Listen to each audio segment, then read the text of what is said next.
Bonjour, bonjour, bonjour. Ravi de vous voir. Wow, wow. Je fais ce truc push-pay tout seul. Pendant la lecture de l'offrande, le premier culte, je l'ai effectivement terminé durant la lecture de l'offrande, alors qu'un enfant de 5 ans aurait pu le faire durant la moitié du temps. J'ai effectivement fini la transaction. Je suis assez content de cela. Nous avons un nouveau livre publié. Nos livres intitulés Increase sont des livres de témoignages très, très bien faits. Celui-ci est fait pour les enfants, par les enfants. C'est juste un livre génial. Qui a comme 5 enfants? Pardon? Vous en avez 5? Oh, 9! 9! Viens ici, tu gagnes. 9 enfants.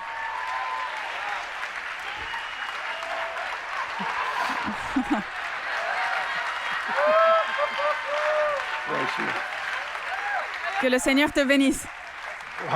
Wow! Je suis sans voix. Allons tous à la maison maintenant. Je ne sais pas quoi faire d'autre. C'est incroyable. 9 enfants. Il y a une famille dans cette église. Je ne sais pas s'ils sont ici aujourd'hui. J'oublie combien ils en ont, mais c'est beaucoup. C'est merveilleux parce qu'ils font équipe comme une armée pour me faire des câlins. J'ai quelque chose à vous lire. Un homme traversait le zoo en vélo quand il vit une petite fille penchée vers une cage de lion. Soudain, le lion la saisit par le poignet de sa veste et tenta de la tirer à l'intérieur pour la dévorer juste devant les parents hurlants de la petite fille. L'homme descendit de son vélo, courut au bord de la cage et frappa le lion sur le nez avec un puissant coup de poing. Gémissant de douleur, le lion fit un bond en arrière en laissant tomber la petite fille. L'homme l'a amenée en toute sécurité aux parents qui lui étaient très reconnaissants. Un journaliste a tout vu.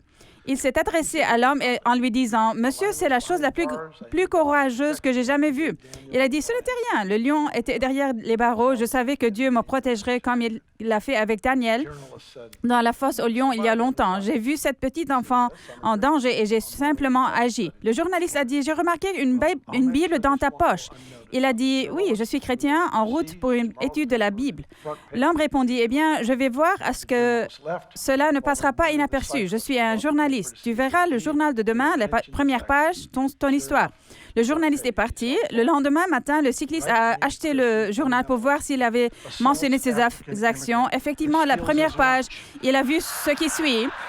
Le titre disait « Un fondamentaliste chrétien de droite attaque un immigré africain et lui vole son déjeuner. »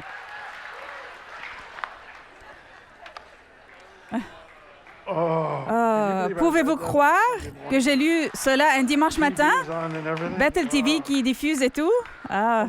Cependant, je me sens juste mieux pour l'avoir lu. C'est vrai, je me sens tellement mieux.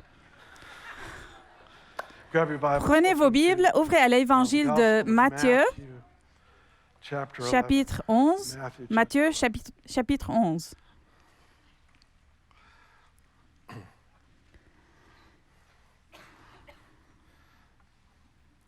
Je sais que nous avons beaucoup de végétariens ici et honnêtement, je vous bénis et je vous admire, surtout que vous avez tant souffert dans cette Église avec tous les abus que j'ai infligés. Mais j'en ai une de plus. Mon fils m'en a envoyé une hier. Elle disait quelque chose comme « Je mange 2 fois plus de viande que la moyenne, de sorte que le végétarien qui pense qu'il contribue à rendre le monde meilleur, j'annule sa contribution. » Je vous informe des nouvelles seulement, je ne les crée pas. Oui. Oui, j'ai hâte de voir les emails de cette semaine. Oui, monsieur. Matthieu, chapitre 11. En fait, il y a des choses qui me remuent dans le cœur depuis assez longtemps. Je me suis enfin senti libre ce matin de vous en parler.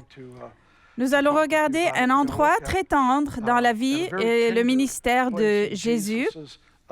Jésus a servi les gens différemment. Il n'y avait pas d'approche prédominante à l'égard des gens.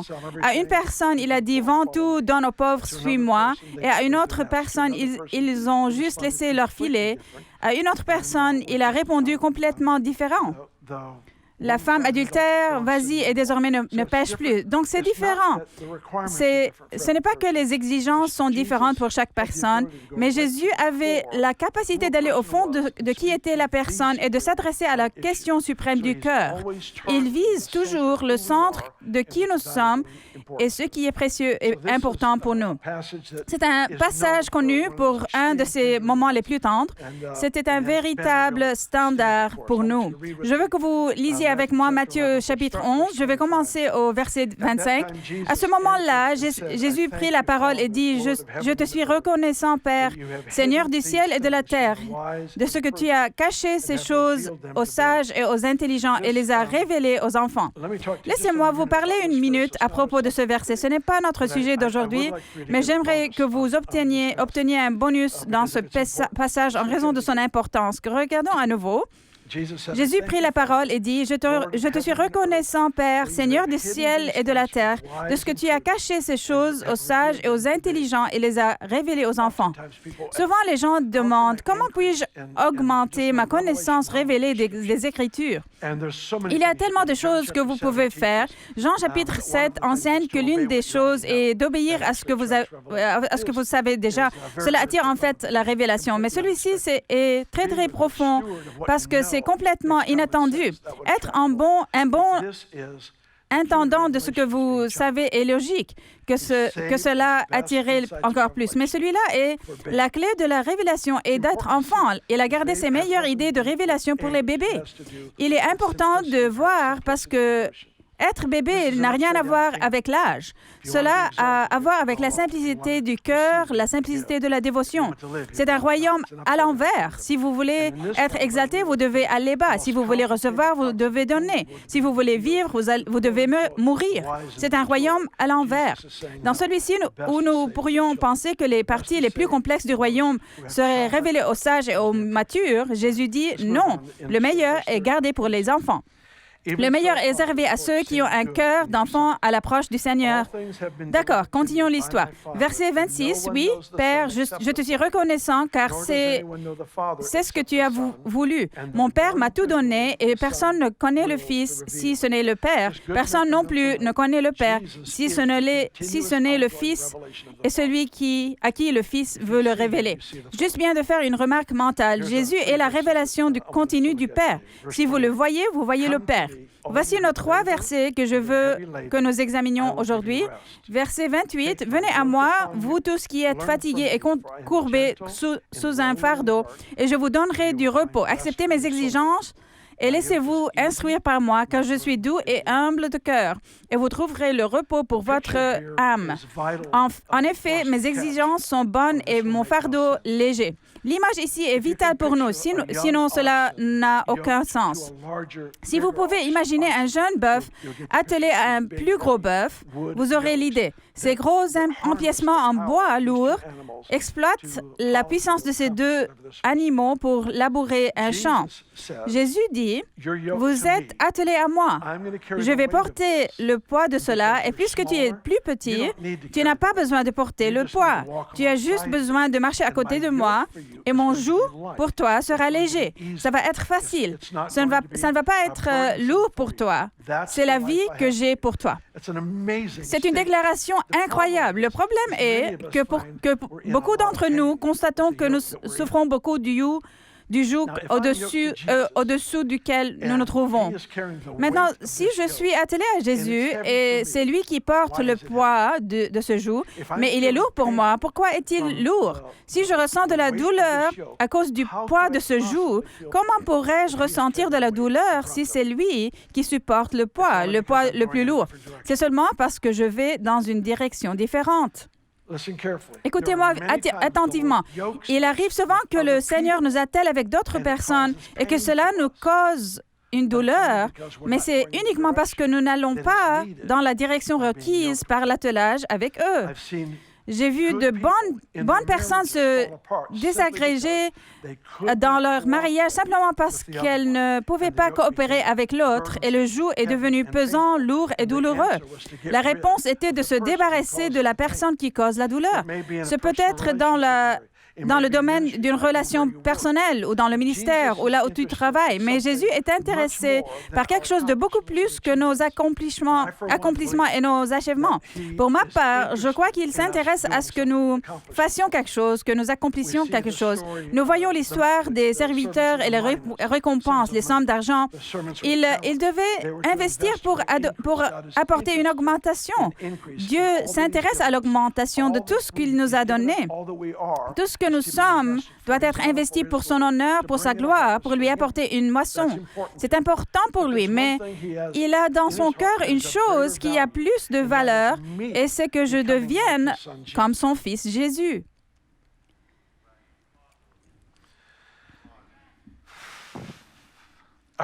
D'accord.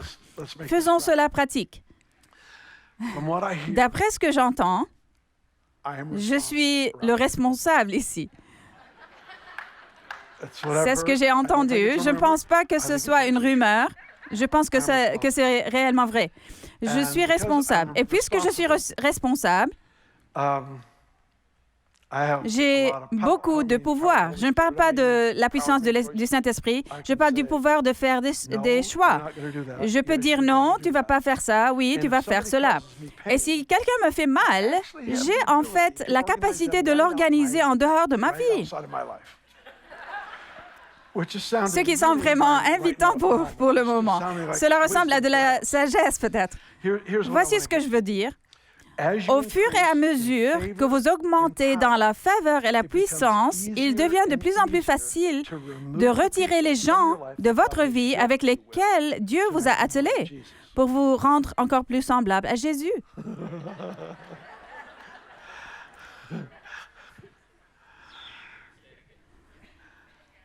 Plus vous devenez puissant, plus vous avez d'options pour organiser qui sera et qui ne sera pas dans votre vie. J'ai intentionnellement, cela va vous paraître un peu bizarre, pardonnez-moi, je garde intentionnellement des gens de douleur dans ma vie parce que je sais que je ne suis pas arrivé. Vous savez comment ils mettent des roches dans un tumbler et font tomber toutes les arêtes vives et elles deviennent toutes lisses? Écoutez, aucun de nous n'est tout à fait équilibré. Nous avons en fait besoin de personnes qui, en relation avec, exposent là où nous avons des arêtes vives. La principale ambition de Dieu pour vous et moi est de ressembler à Jésus. Le problème avec la maturité, permettez-moi de reformuler, le problème avec la bénédiction est que vous pouvez vous isoler de votre propre besoin de changer. Je peux créer autour de moi, si je le souhaite, un environnement où aucun conflit, aucune douleur, rien ne viendra jamais à moi. Je peux créer cet environnement parce que j'ai le pouvoir de le faire. Le problème est que Dieu m'a souverainement attelé avec des gens qui me font mal.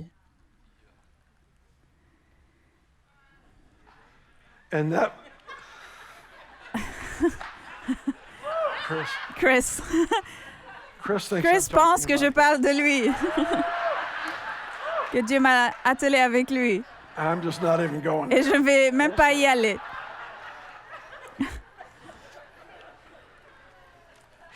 Il nous met ensemble avec les personnes dont nous avons besoin. Il nous attelle souverainement. Parfois, c'est dans la responsabilité du ministère, parfois c'est ton travail, peut-être vous vous portez volontaire pour aider à l'hôpital ou pour être entraîneur de la petite ligue. Vous avez peut-être 2 ou 3 entraîneurs avec lesquels vous travaillez et qui vous irritent trop. Le fait est que plus vous devenez puissant, plus il est tentant d'éliminer de vous-même toute personne qui expose là où vous avez une faiblesse. Et nous ne l'appelons pas comme ça. Nous ne disons pas « il me cause une douleur qui expose ma faiblesse ». Nous disons « ils ont une énorme faiblesse qui me cause des problèmes ». Quelqu'un d'autre avec moi sur ceci? Ils ont des problèmes, on dit. Et je vous dis qu'ils ont de graves problèmes. Et je ne sais pas pour combien de temps je pourrais supporter leurs problèmes. Alors, voici ce qui se passe. Les gens viennent et me disent « Bill, je ne sais pas ce que je vais faire. Je ne peux plus supporter ça. Je ne peux plus supporter ça. » Bien sûr, j'essaie toujours d'être réconfortant et encourageant, changer les situations que je peux changer. Mais voici l'essentiel, juste entre vous et moi, une honnêteté absolue. Certaines de ces situations sont arrangées par Dieu parce que vous n'êtes pas tout à fait qui vous croyez que vous êtes. Et avoir cette personne dans votre vie vous mènera à un lieu d'honnêteté absolue et de dépendance. Voici ce qui se passe. J'ai une situation qui arrive, un conflit, une trahison, peu importe ce que cela pourrait être. Je suis tellement troublée par ça. Cela m'est arrivé trop de fois pour compter. Je suis troublée, je ne peux pas dormir la nuit. Cette personne est tellement importante pour moi. Ceci est arrivé, cela est arrivé, je ne peux pas dormir. Je me lève la nuit et je vais juste prier. Je marche et je prie et je crie à Dieu. J'avais l'habitude de descendre à l'église à Weaverville et crier à Jésus. Et après un moment, un soulagement viendrait. Et j'aurais cette idée, par exemple... Je dirais, eh bien, vous savez, cette personne est un vrai cadeau pour moi. Cette personne a de si grandes forces. Parfois, je dis, oh mon Dieu, merci. Je n'ai jamais à remettre en question leur amour pour l'autre famille. Ou je n'ai jamais à remettre en question leur dévotion à la foi et à être vrai. Et je cherche les choses qui sont bonnes dans leur vie et je commence à rendre grâce jusqu'à ce qu'une vraie foi inonde mon cœur. Soudain, ce problème ne me fait plus mal. Pourquoi? Parce que je me suis adaptée au joug dans lequel je suis. Je me suis déplacée pour m'adapter au joug sous lequel je suis. Je veux dire, je suis dans un joug et c'est un joug assigné par Dieu. Vous trouvez votre place dans cela. Cela peut sembler comme une punition, mais ce ne l'est pas. C'est le cadeau même de Dieu de nous amener à la ressemblance de Christ. Et ainsi, il nous met dans ce contexte où nous apprenons à marcher dans cet environnement, dans cette amitié, dans ce mariage, dans ce lieu de travail, quel qu'il soit. Nous apprenons à marcher dans cet environnement en remerciant continuellement et en apprenant à nous réjouir. Paul l'a dit à Thessaloniciens, « Soyez toujours joyeux, priez sans cesse, exprimez votre reconnaissance en toutes circonstances. Mon incapacité à rendre grâce dans une situation donnée ne fait que révéler que je n'ai pas encore gagné la bataille dans mes pensées. Nous sommes censés régner avec Christ. Cela ne signifie pas dominer la planète, cela signifie servir efficacement en faisant ressortir le meilleur dans chaque environnement. Donc, si je ne peux pas gouverner mes pensées, quel genre d'influence vais-je avoir gouvernant et régnant avec Christ? La bataille est premièrement juste ici, dans la tête, et deuxièmement dans le cœur. Soyez toujours joyeux. Mon incapacité à trouver la joie, à choisir la joie dans une situation donnée, ne fait que révéler mon incapacité à vaincre mes émotions. Ces deux défis sont absolument la clé de l'ajustement du joug.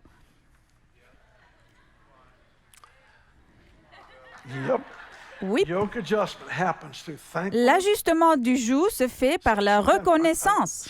Parfois, en milieu de journée, cela me saisit tout simplement. C'est comme si quelqu'un venait de juste me frapper au ventre et je vais juste faire le tour de la maison. Le fait est que je me rends seule avec Dieu et que je lis jusqu'à ce qu'il me parle. Je prends la parole de Dieu et je lis tout simplement. Je peux vous emmener dans des endroits géographiques où j'ai rencontré Dieu et j'étais là-bas en larmes et en douleur, en me demandant pourquoi ceci ou cela se produisait, pourquoi cette trahison a-t-elle eu lieu, ou pourquoi cette chose n'a pas eu lieu comme je le pensais, pleurant au Seigneur. Et je lis sur les pages de l'Écriture sa promesse pour moi. Soudain, sa parole me donne un ajustement du joug.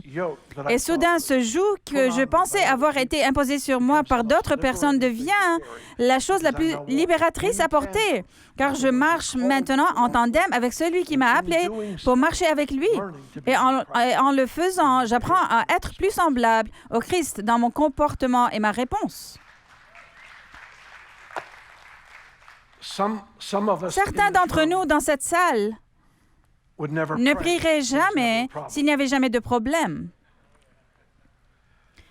Et même si vous avez la discipline de prier quand il n'y a pas de problème, beaucoup ont du mal à prier par passion quand il n'y a pas de problème. La douleur donne naissance à une prière passionnée, mais c'est l'espoir qui est censé de le faire.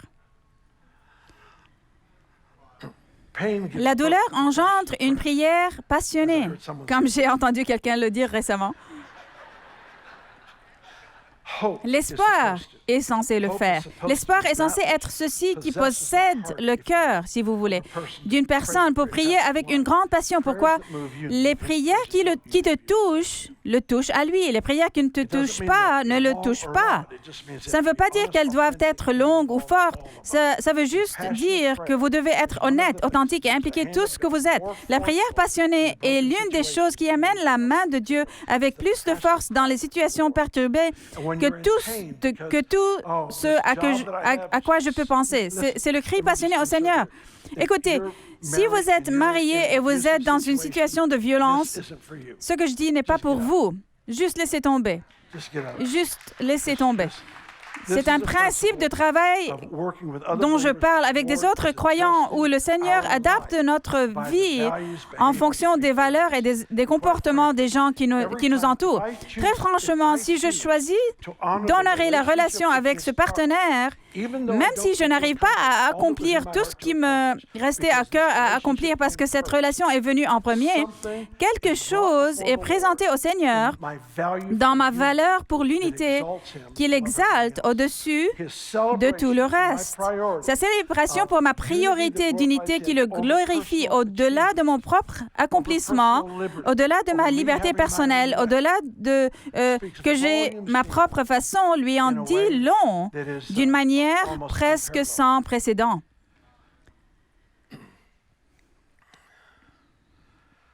J'ai essayé de travailler avec cette philosophie depuis un certain temps maintenant, que si vous voulez attirer l'attention d'un roi, faites-le en traitant bien sa fille. Pour moi, c'est ma femme et beaucoup d'autres personnes aussi. La façon dont je l'aime, c'est la façon dont j'attire l'attention d'un roi. Maintenant, prenons cela à un niveau plus bas. Les Écritures disent que nous devons nous soumettre les uns aux autres dans la crainte de Christ. Si je ne crains pas Dieu en toi, alors je ne te vois pas pour qui tu es. Prenons un verre à celui-là.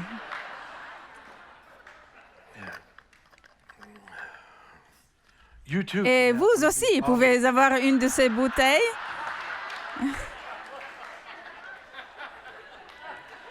Ils ne me laissent plus apporter des noms de marques ici parce que le culte est diffusé. Nous avons donc maintenant notre propre marque. Promotion éhontée, éhontée.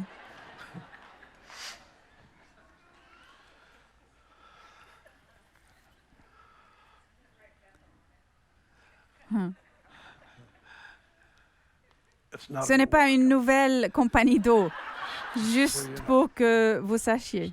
Juste une bouteille.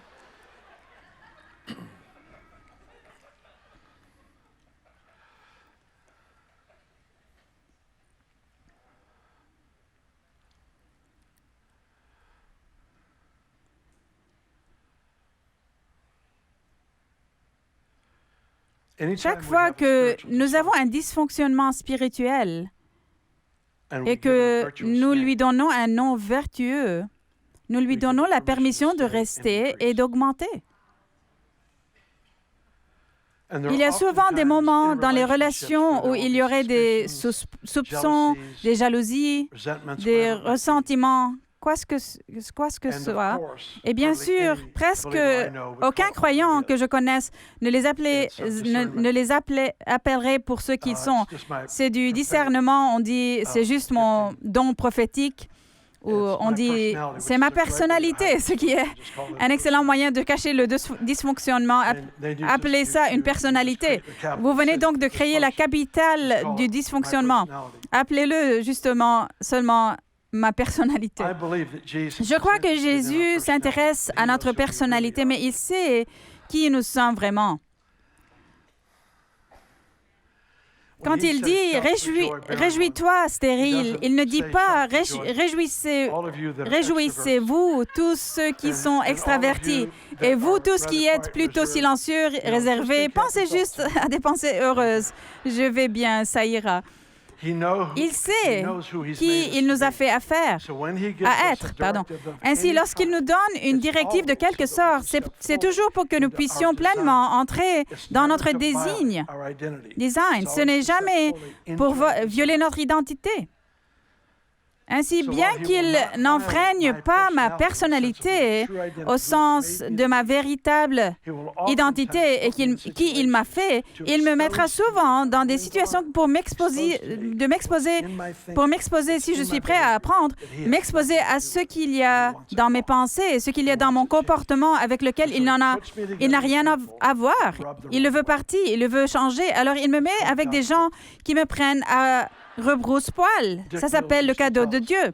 Dick Mills nous disait, tournez-vous vers la personne à côté de vous et dites-lui, Dieu vous aime trop pour vous laisser tel que vous êtes. Cela a toujours été un mot édifiant et encourageant pour nous. Alors, le Seigneur nous met dans des situations et parfois, nous nous levons au milieu de la nuit. Comme je l'ai déjà dit, je me lève et je prie pendant 1 ou 2 heures. Je ne peux tout simplement pas me redormir.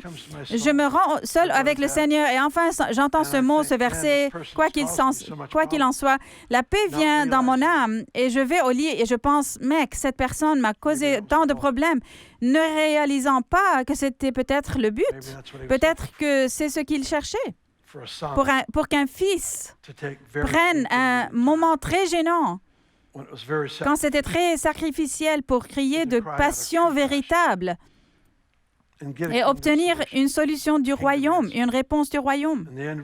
Et le résultat final est que le joug qui causait tant de douleur, je ne le ressens plus pour le moment. Pourquoi? Parce que je ne sais pas.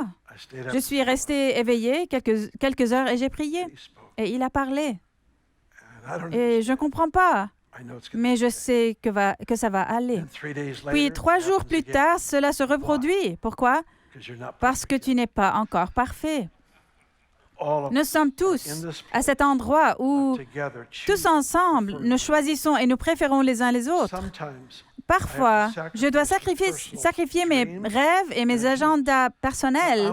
Maintenant, j'espère que vous prenez cela dans le bon esprit quand je dis je suis une personne puissante. J'essaie d'être léger dans ma position. Je peux voir à ce que chacun de mes rêves se réalise, mais ce n'est pas pour cela que je suis là. Je ne suis pas dans cette position pour ça. En fait, je suis ici pour entendre les rêves des gens qui sont autour de moi. C'est pour cette raison que je ne donne pas de description de travail solide. C'est parce que je veux voir un rêve se développer. Je veux voir quelqu'un en mouvement qui commence à brûler pour quelque chose. Nous avons des choses à faire, bien sûr, mais j'espère que vous comprenez. Je cherche à voir les gens exploser en ce que Dieu leur a fait être et à devenir.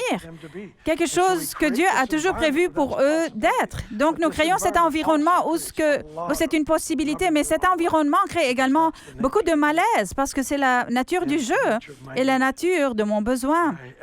En fait, j'ai besoin de gens qui ne pensent pas comme moi.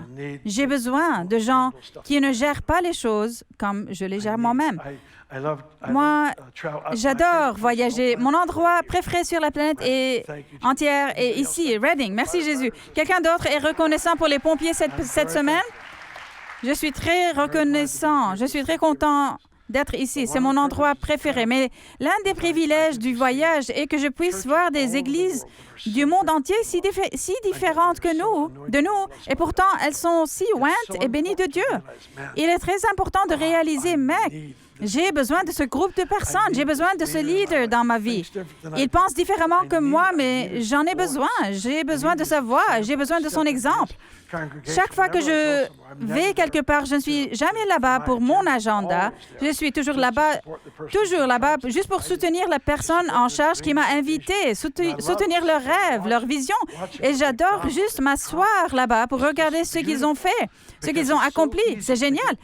Il est si facile de se connecter à notre petit monde ici et de penser que nous sommes arrivés. Nous ne sommes pas arrivés. Nous sommes un point sur la carte, mais au moins nous sommes un point où nous pouvons contribuer. Randy Clark le dit le mieux. Il a dit « Chaque ruisseau être la rivière. Malheureusement, c'est vrai. Mais au moins, nous sommes un ruisseau. Je suis heureux que nous puissions contribuer à ce que Dieu fait. Je suis tellement reconnaissant pour cela. Voici ce que je veux que vous considériez. Je vole beaucoup fréquemment et ma compagnie aérienne m'aime bien et je suis reconnaissant. Certains privilèges que vous obtenez. Quand j'atterris dans certains aéroports, il y aura quelqu'un à l'extérieur de l'avion quand je descendrai. Ils tiennent une inscription qui dit « Monsieur Johnson ». Je marche avec lui sous le tarmac. Je n'entre pas l'aéroport avec le reste des moutons. Ah, c'est mauvais, c'est mauvais. C'était une blague, cependant. Je descends sous le tarmac dans la Mercedes et ils me conduisent à ma prochaine porte. Alléluia! De temps en temps, je descends d'un avion et c'est une connexion vraiment étroite. Il y aura quelqu'un qui me dira « Monsieur Johnson, nous devons vous aider à dépasser cette foule rapidement. Ils tiennent l'avion pour toi. » Alors nous courons. Vous savez ce qui se passe quand vous êtes traité comme ça, fréquemment, lorsque vous avez une connexion étroite et qu'ils ne sont pas là-bas? Tu te demandes « Qu'est-ce qui se passe? Que se passe-t-il? Ne savent-ils pas qui je suis? Ne comprennent-ils pas qu'il me reste 10 minutes pour me rendre de l'autre côté de l'aéroport? Quel genre d'organisation est-ce? »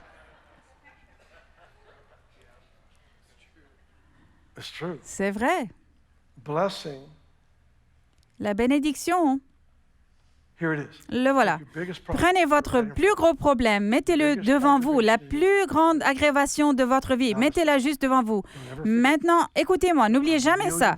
Des millions de personnes accepteraient volontiers votre plus gros problème si elles pouvaient également bénéficier de votre plus grand privilège. Il y a un revenu et il y a un impôt sur le revenu. Dans une bonne nation, votre revenu sera toujours supérieur à votre impôt sur le revenu. Je ne vais pas parler aujourd'hui du reste. Oh. Mais sérieusement, il nous met dans des situations extrêmement avantageuses, mais également douloureuses. Il y a des impôts à payer. Si je ne vois que les impôts que je paie, je serai mécontent, je me plaindrai, je voudrais me démarquer des personnes qui ont causé cette douleur sans me rendre compte que je suis en cours de développement. Je suis en cours et c'est l'impôt sur le revenu. Il y a des millions de personnes qui accepteraient votre plus gros problème si seulement elles pouvaient avoir votre plus grand privilège. Il y a des millions de personnes qui aimeraient s'asseoir là où vous êtes assis, c'est vrai. Alors, que faisons-nous? Nous nous confrontons au fait que nous sommes bénis au-delà de la raison. Nous sommes favorisés par le Seigneur. Et puisque je suis favorisé, je dois utiliser cette faveur pour le bien-être d'autrui. Sinon, c'est une faveur mal utilisée. Si à un moment donné, la faveur est utilisée pour la promotion de soi, pour m'isoler de la douleur, pour m'isoler des problèmes ou des défis, alors j'ai abusé de la faveur. La faveur doit être utilisée pour la promotion de l'Évangile, numéro 1, et pour renforcer et habiliter les gens autour de moi. Ça est un mandat du Seigneur. Il n'y a pas d'option ici. Si je choisis de m'isoler des personnes avec lesquelles Dieu m'a attelé, que se passe-t-il alors? J'ai retardé mon propre développement, mon propre processus de maturation. J'ai reporté loin dans l'avenir ma transformation à la ressemblance de Christ. Ce qui semble être un raccourci est en réalité le long chemin. Si cette situation était différente, on dit, je sais que ma foi serait beaucoup plus grande, je serais beaucoup plus dévoué, je serais tellement plus centré sur un seul objectif, vous remplissez les espaces vides, je serais tellement mieux dans ce que je fais si cette personne ou cette personne était changée. Mais ce n'est juste pas vrai parce que Dieu a mis dans votre cœur, ce qu'il a mis dans ton cœur est une vision pour devenir quelque chose d'important. Et il est entièrement emballé dans ton trajet de marcher avec Jésus, de sorte que vous devenez et je deviens comme lui. Cela ne peut être fait que sous le joug avec des gens. Parfois, je suis accusé légèrement, et parfois pas à la légère, mais parfois légèrement accusé de ne pas croire fermement en la souveraineté de Dieu. Je sens que je le fais, que je le crois, mais je suis accusée de cela parce que je souligne tellement notre responsabilité. Et je comprends. La souveraineté de Dieu est une chose énorme. Je me souviens quand nos enfants étaient petits, vous savez, ils seraient dans la petite ligue sportive ou avec un enseignant qui était un peu difficile à l'école ou peu importe. Et notre façon était que nous n'allons pas nous battre pour changer leur environnement. Nous allons nous battre pour leur donner les moyens de prospérer dans cet environnement. Au lieu d'insister qu'ils aient un entraîneur différent à la petite ligue, nous essaierons de leur donner les outils, le meilleur que nous savions. C'est comme ça que vous faites. Voici comment vous faites ça face à ça. Benny et moi ne sommes pas des hurleurs. Nous ne hurlons pas et ne crions pas l'un à l'autre ni à qui que ce soit, vous savez. Sauf si quelqu'un est de l'autre côté du jardin et nous avons besoin de son attention. Mais vous savez, nous n'avons pas ce genre de caractère du tout. Pourtant, nos enfants seraient en petite ligue avec cet entraîneur qui crie et qui hurle. Nous devons simplement travailler avec nos enfants, leur donner les outils pour prospérer dans cet environnement. Nous n'essayons pas de changer l'environnement pour que tout le monde soit en sécurité. Nous essayons de changer tout le monde, le monde, pour qu'ils puissent influencer leur environnement. C'est vraiment le cœur de Dieu pour nous dans cette situation. C'est à peu près tout ce que j'ai à vous dire aujourd'hui. Des millions de personnes accepteraient volontiers mon plus gros problème si elles pouvaient également bénéficier de mon plus grand privilège. Revendiquer ces droits est une chose effrayante. C'est ce que la bénédiction fait. Elle nous isole de la conscience que nous portons de notre besoin les uns des autres. Je prie donc pour cela sur tout le monde dans cette salle. Je prie juste pour qu'il y ait une grâce inhabituelle et une vraie clarté de la vue, clarté de la pensée, pour qu'il y ait une vraie célébration des dons de Dieu. Une des choses que j'ai commencé à faire, et chaque fois qu'une situation difficile se présente avec quelqu'un, je prends juste le temps de prier, de considérer et de réfléchir aux dons et aux forces de leur vie. Et je commencerai à remercier Dieu pour des choses spécifiques dans lesquelles, normalement, il pourrait être tentant pour moi d'essayer de trouver un moyen de changer la personne. Oui, souvent je suis celui qui doit changer. Alors, ce que je fais, c'est que je pense juste à pourquoi est-ce que je peux rendre grâce, que puis-je célébrer chez cet individu.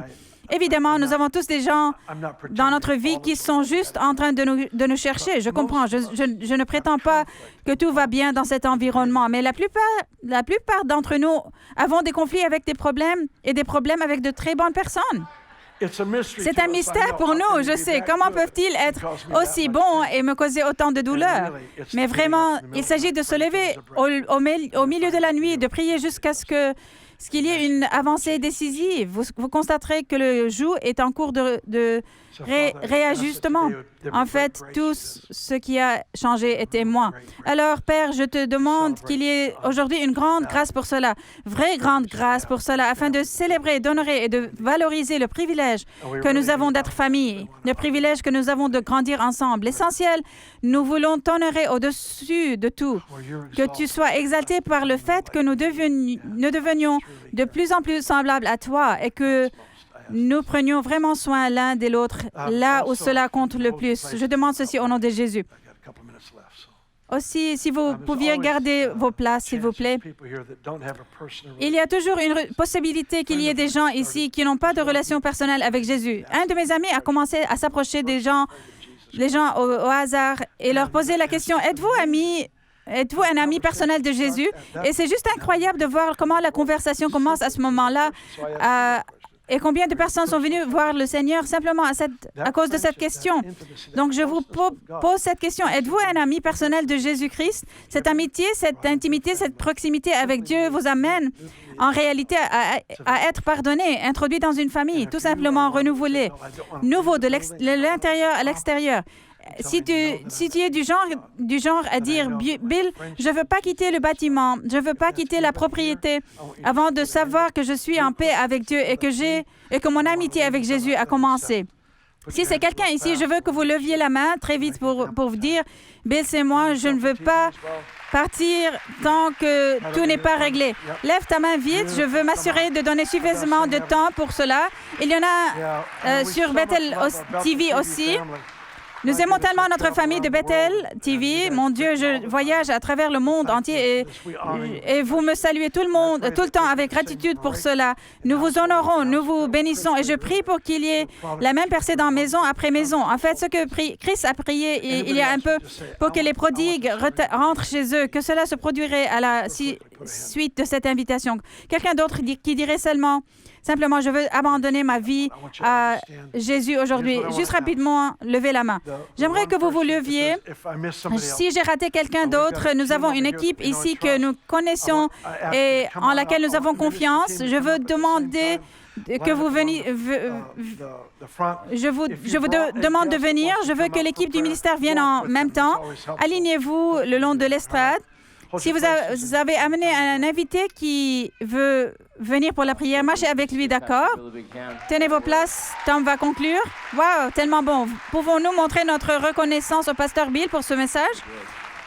Si vous avez besoin de prière pour quoi qu'il ce soit, si c'est pour votre cœur ou consentir avec vous pour quelque chose, l'équipe du ministère ici est prête à prier avec vous. Alors, amenez vos affaires, prenez vos affaires et amenez-les avec vous lorsque vous présentez pour recevoir de la prière. Nous allons vous bénir. Alors, allez-y et alignez-vous dans les allées ici. Que Dieu vous bénisse, les amis. Bonne journée. L'Évangile de Jésus-Christ est une bonne nouvelle. C'est le fait que Jésus a effectivement pris notre place dans la punition du péché afin que nous puissions entrer dans son lieu de vie éternelle. Et je vous invite maintenant à tourner votre cœur vers le Seigneur Jésus et à dire « Je te reçois comme mon Seigneur et mon Sauveur. Je me détourne de toutes les parties de ma vie qui ne t'honorent pas et je vis résolument pour te servir, pour t'honorer, pour célébrer qui tu es comme mon Seigneur, comme mon Sauveur. »